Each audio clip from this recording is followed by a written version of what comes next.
Welcome to your breath, your body, your beautiful needs in this moment as we contemplate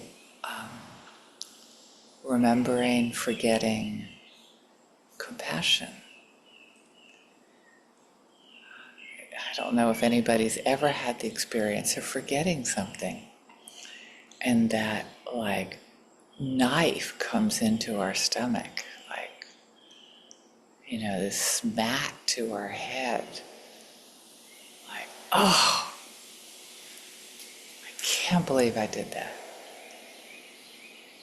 So I'm wondering, when that happens, are you able to remember compassion and noticing and saying, of course I have this reaction of panic and self-recrimination, if that's a word. I'm forgetting words lately. That self-beating up thing. Oh, that appointment, that commitment, that charge card bill, that whatever it is. And of course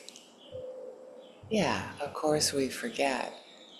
And then, of course, we're going to have that reaction of whacking ourselves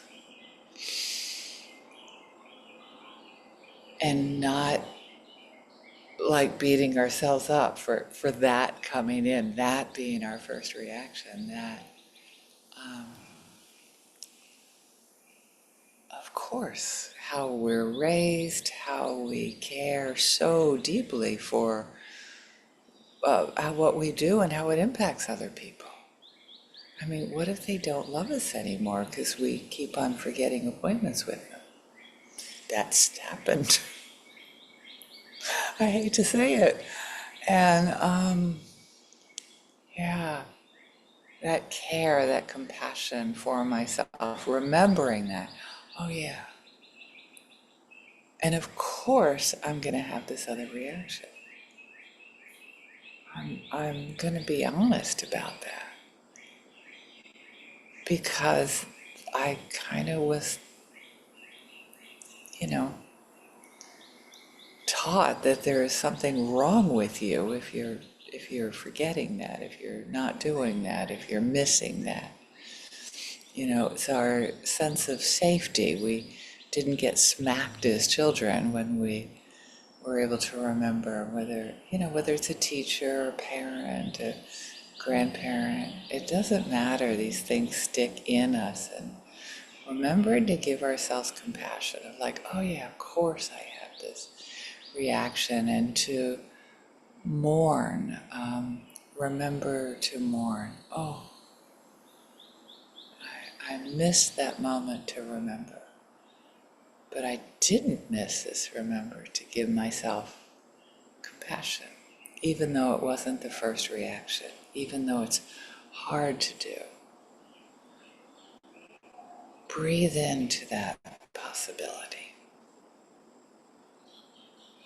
And maybe your go-to is not blame for yourself for what you forget. That's perfectly fine.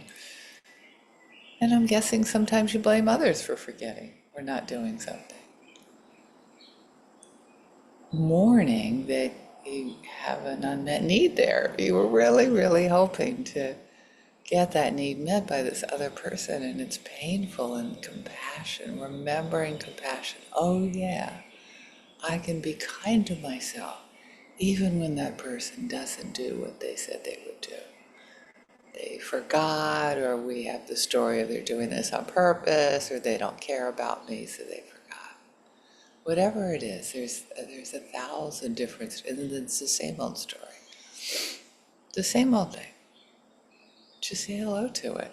Oh yes. Hello, my beautiful story. Remembering that. Because I've noticed that I was forgetful as a young person, and it hasn't improved as I've gotten older. It's like amazing how I can even write the wrong appointment down in my schedule, which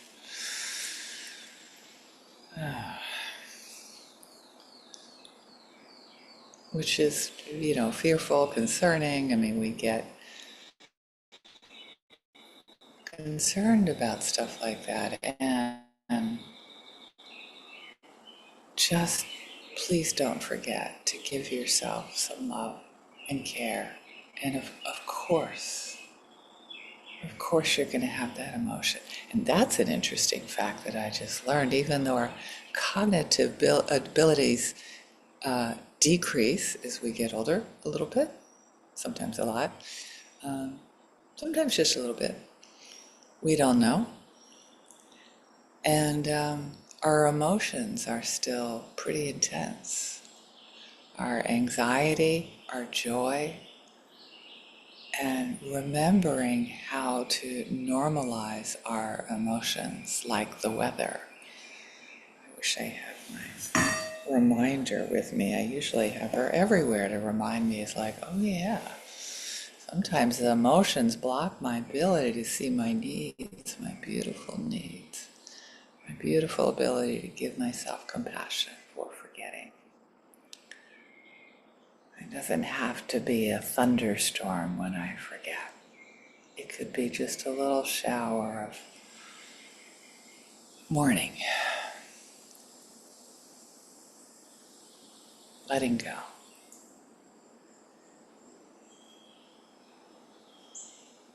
A sign of impermanence, a sign of life as it is in this moment, as it continues to ebb and flow. Yes, joy you can't hold on to.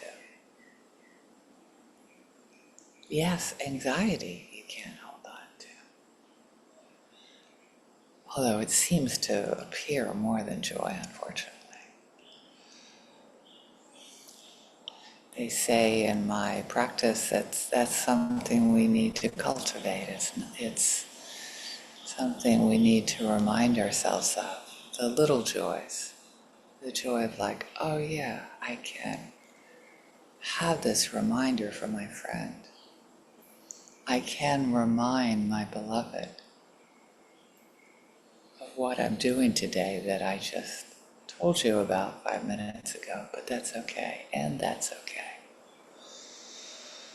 And the joy of this moment, gratitude for this moment, this being, this life that's so changing every moment.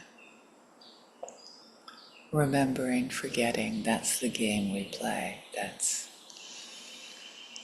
the hide and seek of our needs. It can be a game for us. It can be something we can find joy in and play in.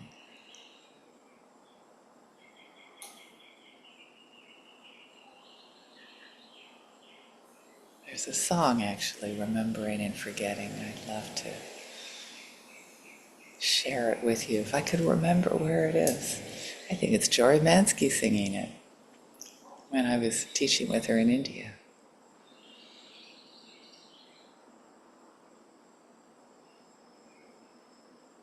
Letting that flow.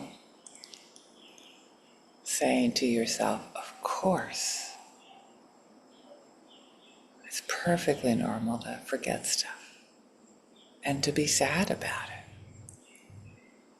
And the training that we're working on is remembering.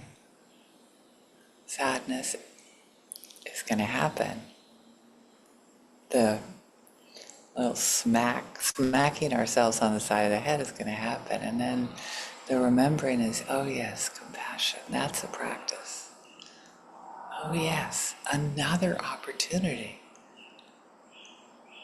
It's something to jump up and down with joy about. I have another opportunity to remind myself of compassion for myself, of compassion for others that are having trouble keeping it together. And reminding them of the impact on us.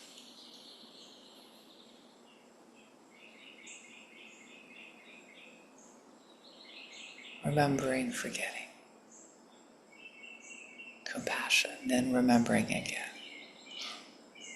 A game of hide and seek. Another opportunity to show up with mindfulness, presence, and our beautiful longings. Yes, we can expect everybody to be in contact with their original Buddha nature and their super, super kind abilities, and mourn when they don't. And keep on stepping into the world with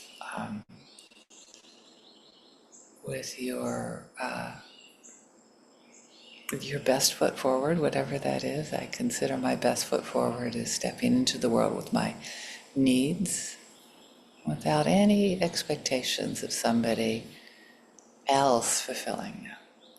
It's delightful when they do. We forget about compassion. We might have another chance to remember it again. And I'm hoping that all beings will benefit from this practice as we share this compassion with our loved ones, imagining sharing it with the people that we don't know in our Zoom or email world, and all beings. Thank you so much.